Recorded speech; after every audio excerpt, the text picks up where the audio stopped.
Генпрокуратура Абхазии предложила создать централизованный орган для борьбы с наркоманией. Об этом на координационном совещании правоохранительных органов заявил начальник судебного управления Генпрокуратуры Даур Амичба. С ним подробнее будем говорить о том, как повысить эффективность взаимодействия всех силовых структур в борьбе с наркоманией. Даур Федорович сегодня у нас в студии. Приветствую вас. Здравствуйте. Тема сложная, серьезная, важная для нашей страны. И вы выступили с предложением создать централизованный орган для борьбы с наркоманией. А разве нет координации между силовыми структурами? Почему необходимость в создании вот такого дополнительного органа? Наше предложение было связано с тем, что в основном по борьбе с наркоманией занимается управление по незаконному обороту наркотиков при МВД Республики. Хотя должны заниматься помимо этого и таможенные органы, то есть пресекать контрабанду наркотиков, в основном, которые поступают из Российской Федерации, и, соответственно, другие службы. Служба госбезопасности, прокуратура, суды. То есть наше предложение было связано с тем, что единый координационный центр будет обмениваться соответствующей информацией оперативной, которая зачастую держится в тайне, и благодаря этому будет повышена раскрываемость и, соответственно, будет больше информации для того, чтобы пресечь эти каналы. К сожалению, мы ловим только, как правило, распространителей, с организаторами гораздо хуже, так как они находятся на территории Российской Федерации и тщательно маскируются. Именно с этим, для того, чтобы объединить, координация в настоящее время, последние 2 года, она улучшилась, но все-таки мы считаем, что необходим какой-то определенный центр, в который будет стекаться вся информация о этих личностях, о каналах, о способах. Сейчас технически развивается, и дроны появляются, и коптеры. То есть методы совершенствуются, и нам тоже надо подстраиваться под эти технологии. По поводу границы. Одной из причин вы назвали, в том числе на этом совещании, слабо укрепленные границы, как фактор, способствующий распространению наркотиков в Абхазии. Вроде бы граница, протяженность этой границы, люди же перевозят наркотики, переходят через границу. Это узкая полоса небольшая. Почему сложно ее контролировать? Людям до конца непонятно, в чем сложность. Сложность заключается в том, что, как правило, наркокурьеры используют летнее время для ввоза больших партий, тогда, когда большое идет количество людей. По данным таможни, пиковое время пересекает более 30 тысяч человек, и каждого из них досмотреть это практически невозможно, это приведет к гигантским очередям. Поэтому мы предложили на данном координационном совещании технически оснастить полностью камерами видеонаблюдения и специальными приборами, которые бы могли просвечивать этот багаж. К сожалению, у нас на границе такого оборудования сейчас нету. И чтобы исключить возможность, в кавычках, нахождения наркотиков на территории пограничной зоны, то есть чтобы преступники используют этот момент, что не снимается их деятельность, и они говорят, что мы нашли наркотики в зоне duty-free, что исключает уже ввоз, получается, нахождение и меньшая ответственность. Поэтому с целью пресечь мы предложили разработать специальный план, по которому этот участок границы от середины моста до таможенной зоны, он не длительный, 200 метров, спокойно можно перекрыть его камерами и, соответственно, тем самым убрать все вопросы о том, где этот наркотик был найден и когда был поднят. Потому что если мы перекроем канал границы, то, соответственно, у нас останется только растительный наркотик. Слава богу, на моей практике мы еще ни одну лабораторию здесь не нашли, где производился этот наркотик. Как правило, у нас растительный выращивается на месте, это марихуана, мак, а метадон, кокаин, героин, это все завозится с территории Российской Федерации. По поводу камер не совсем понятно, в чем сложность, потому что сейчас обычные люди, как мы с вами, в подъездах могут камеры устанавливать и наблюдать круглосуточно за тем, что происходит. Камеры стоят на границе, но ни одна видеозапись, к сожалению, не попадает на материалы уголовного дела, поэтому может, это камеры ведомственные, может быть, это таможни, может быть, пограничников, мы не знаем. Поэтому мы предлагаем поставить камеры, которые бы получал доступ орган расследования и мог изымать... То есть вы это видео использовать не можете? Мы это видео не получаем в дела. То есть мы получаем оперативную информацию, но сами видеоматериалы о том, как этот человек переходил границу, в делах, как правило, нету. Хорошо. Тут, конечно, возникает вопрос, вы же можете запросить у таможенных органов, попросить эти материалы и приобщить это к делу. Да, но, как правило, уже дело, когда в суде находится, срок хранения записей там ограничен, и, соответственно, получить эти записи иногда к моменту уже вынесения приговора уже сложно. Орган расследования должен тоже запрашивать эту информацию, но в материалах, первичных материалах этих записей нет. Есть акты личного досмотра, есть видеозаписи изъятия непосредственно у лица наркотического средства. А вот оперативная информация, как он заходил сюда, переходил, вот, к сожалению, она... Поэтому и были такие предложения, чтобы дополнить эти оперативные материалы и еще и подкрепить техническими средствами. Вот помимо технических возможностей, вы говорите, что их у нас сейчас нет, но есть же специально обученные собаки, которые могут искать наркотики. Вот почему бы, мне кажется, это такой легкий способ, который можно было бы у нас сейчас использовать. Да, в моем докладе тоже было указано о том, что необходимо рассмотреть вопрос о создании кинологической службы совместно с пограничной и таможенной службой. Но председатели этих ведомств сообщили, что ранее была такая практика, и очень затратный данный момент, потому что собака работает около часа, больше она, после этого длительно необходимо отдыхать. Она слушается только одного человека, который с ней руководит, поэтому, чтобы суточно создать смену, нужно иметь... 24. Да, не 24, как бы она отдыхает, и, собак 5, 6, 7, она, которая будет работать круглосуточно. Это их необходимо содержать, их необходимо вольеры. Ну и как бы даже когда эта служба была, со слов таможенных органов, особой эффективности она не приносила, потому что, либо люди знали, что есть собака, и не заходили. То есть единичные случаи, когда собака что-то находила. Поэтому... здорово же, если не заходили, знали бы, что есть такой контроль. Это что же выход из ситуации? Но сейчас как находят курьеров? Скорее всего, речь идет о курьерах.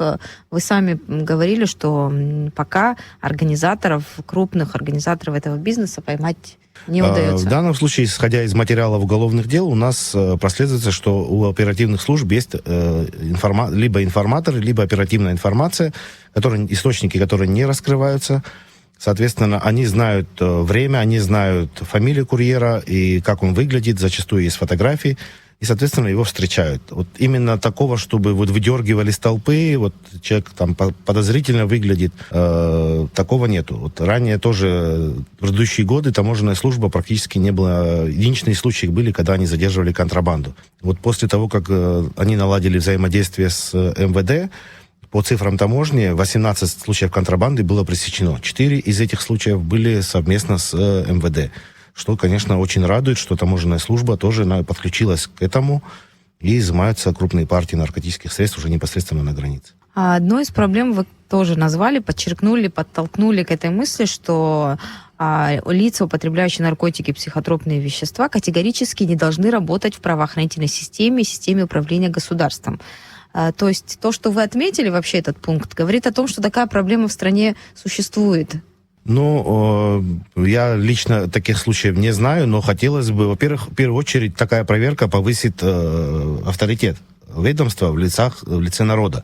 То есть если мы будем ежегодно, полугода, раз в полгода будем проходить соответствующую медицинское обследование, по результатам скажут, что в системе такого-то, такого-то нету наркоманов, то это повысит уровень нашего престижа. Но, к сожалению, я работаю с 2000 года, я ни разу не проходил такого рода проверки, хотя готов в любое время дня и ночи это сделать. И это, я не говорю, что у нас есть наркоманы, но, к сожалению, исходя из общих слухов, я не могу исключить такой возможности, что в правоохранительной системе есть сотрудники, которые балуются, употребляют, либо чем-то... Вообще удивительно, когда ты устраиваешься на работу в силовые ведомства, ты должен предоставить справку о том, что ты не состоишь на учете в наркодиспансере, и в психиатрической больнице берешь. А потом же человек может пристраститься. Почему не проверяют, особенно в силовых ведомствах? Мы при принятии на работу, затребуем такие справки, но в последующем... То есть такой обязательной процедуры нету. Только на выборных должностях, когда человек выдвигается в депутаты, в президенты, вице-президенты и так далее, на выборных должностях, соответственно, они обязательно должны пройти этот тест. Мы предлагаем, и сейчас, насколько мне известно, в МВД было закуплено соответствующее оборудование, и надеюсь, что в ближайшее время такого рода проверки станут систематическими. Поэтому я считаю, что человек, который борется с преступностью, не может быть сам частью этой преступности. Поэтому наше предложение было в таком, чтобы эти проверки были регулярными, не только в милиции, прокуратуре, но и во всех государственных, которые принимают жизненно важное решение для нашей республики. Это как бы... А какая ответственность, на ваш взгляд, должна быть в отношении тех, кто, допустим, примут такие законы, такие будут обязательства, если все-таки кого-то уличат в том, что он употребляет наркотики? А не имеет никакой разницы, кем это лицо было. Нужна ли какая-то дополнительная ответственность Будет у людей? уголовная ответственность, соответственно, с правом запрета занимать определенные должности, со штрафными санкциями. В зависимости от размера будет и уголовная ответственность соответствующей части. Поэтому никакого иммунитета здесь нету ни у сотрудников МВД и прокуратуры. У нас, к сожалению, есть уголовные дела, где были в качестве подозреваемых и сотрудники милиции.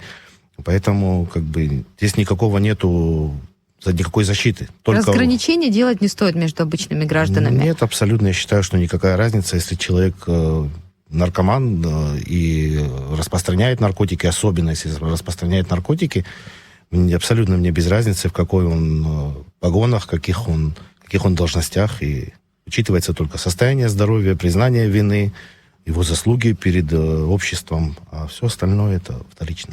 Обычным людям, мне кажется, наоборот, ответственность больше лежит на тех, у кого есть какой административный ресурс. Они же могут использовать и свои какие-то рабочие связи для решения, для распространения наркотиков, для решения своих задач. Поэтому со стороны кажется, что ответственность все-таки должна быть больше. Естественно, там идет речь и об увольнении, идет речь об отстранении от должности на период расследования, о запрете права занимать определенные должности. То есть мы, привлекая и осуждая этого человека после вступления приговора в законную силу, человек, получается, уже имеет определенный билет, по которому он не сможет вернуться в правоохранительную систему и вынужден будет заниматься обычной жизнью.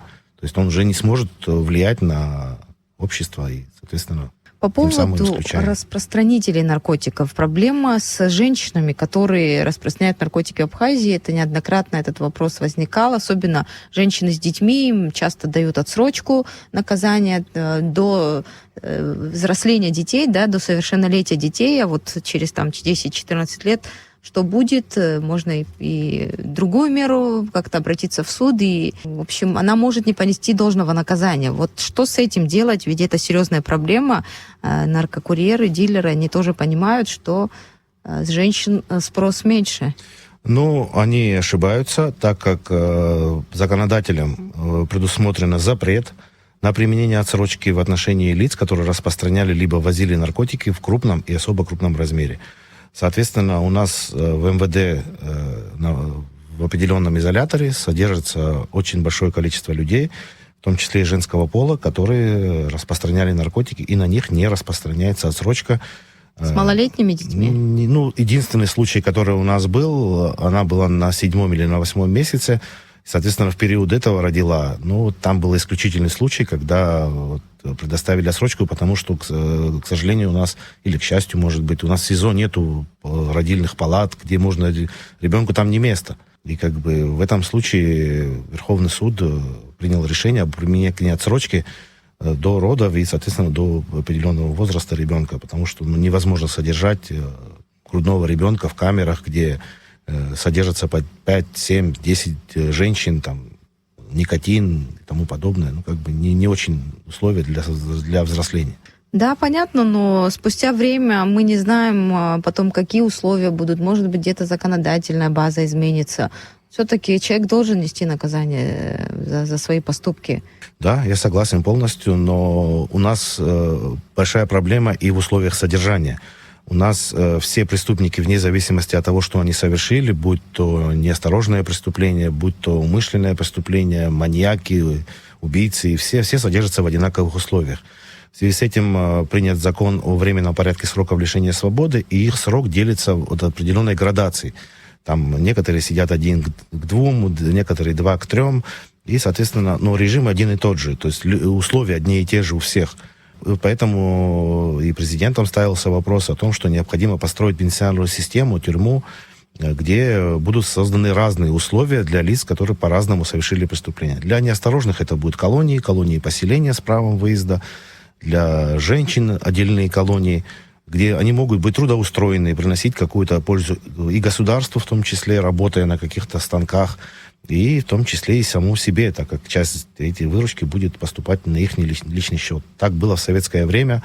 Мы пережили этот исправительно-трудовые колонии. Сейчас просто у нас исправительная колония, где человек не занимается трудом, а получается, бывает в местах лишения свободы, не принося никакую пользу. Как вы считаете, отсутствие такой соответствующей системы, как влияет в целом на правоохранительную систему? Влияет только в том плане, что лица, которые находятся в тюрьме и осуждены на длительные сроки, выходят гораздо раньше, чем должны были бы выйти и понести соответствующее наказание. Мы назначаем людям 15-20 лет, а по факту в связи с этим законом люди выходят наполовину раньше, на 2/3 раньше этого срока. И в некоторых случаях, в отношении некоторых личностей, я считаю, что цели наказания не достигнуты. То есть люди выходят наоборот, набравшись большего авторитета, большего криминального опыта, и уже будучи матерыми преступниками, вновь совершают преступления. И благо, что повысились результаты раскрываемости в части многих тяжких преступлений. У нас практически в некоторых случаях 100% раскрываемость, что не может тоже так же не радовать. Это отдельная похвала и МВД, и СГБ республики, которые предпринимают колоссальные усилия для того, чтобы раскрыть тяжкие, особо тяжкие преступления. Раньше цифры были гораздо хуже в части раскрываемости, приостановленные дела были. Сейчас картина намного лучше. Несколько лет назад наши парламентарии пошли на такой шаг, на ужесточение законодательства, вплоть до пожизненных сроков за сбыт наркотиков, за распространение сбыта в особо крупном размере. Мораторий на смертную казнь у нас действует, поэтому пожизненный срок. Был один, насколько я помню, случай, да, и то потом изменили ему меру пресечения. Все-таки дало эффект? Кому-нибудь назначали после Мамедова пожизненный срок?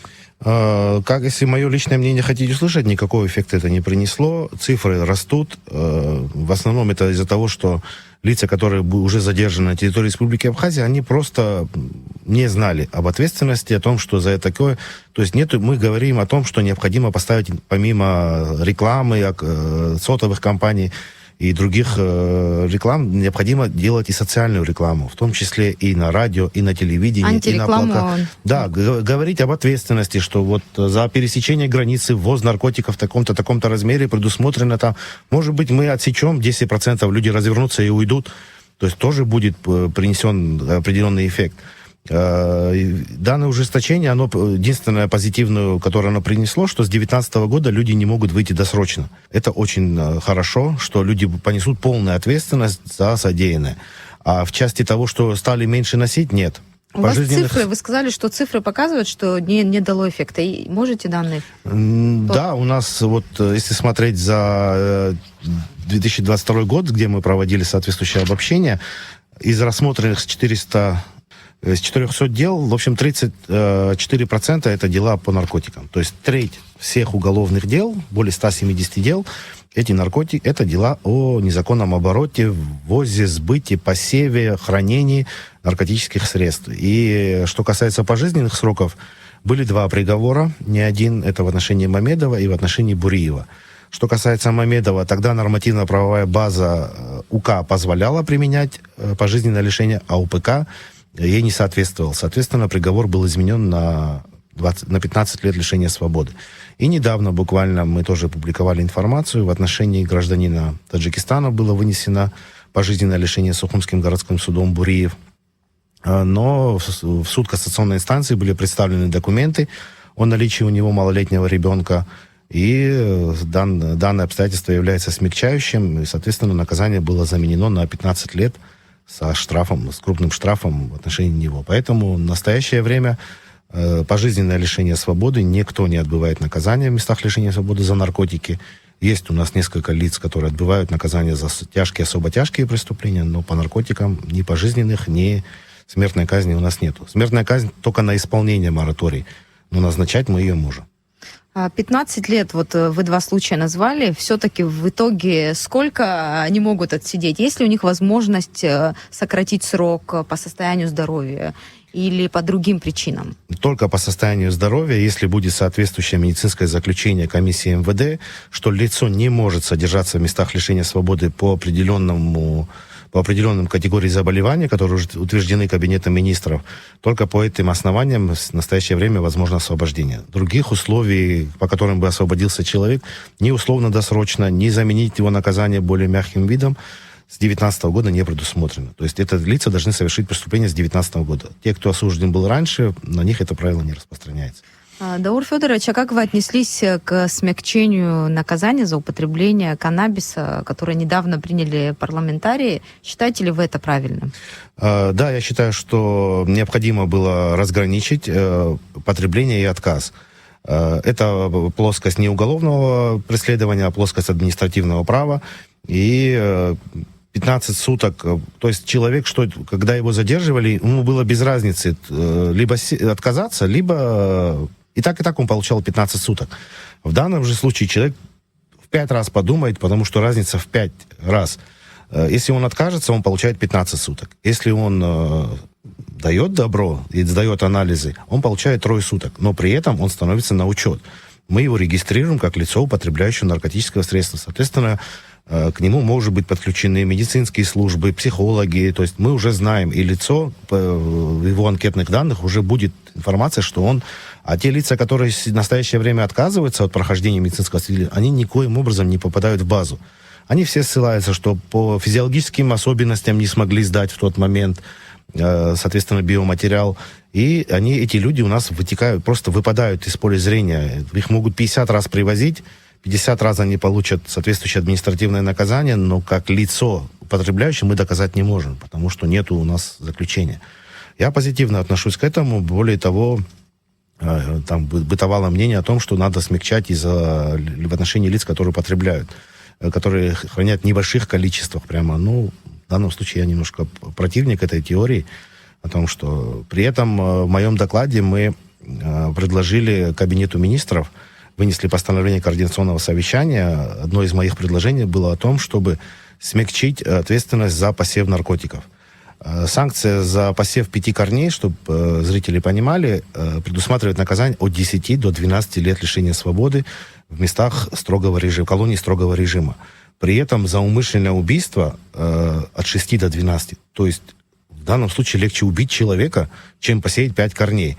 И 5 корней, как правило, это не для распространения. У нас люди инвалиды, бывшие участники войны, имеющие там туберкулез, гепатит. Люди пытаются таким образом снять себе боль.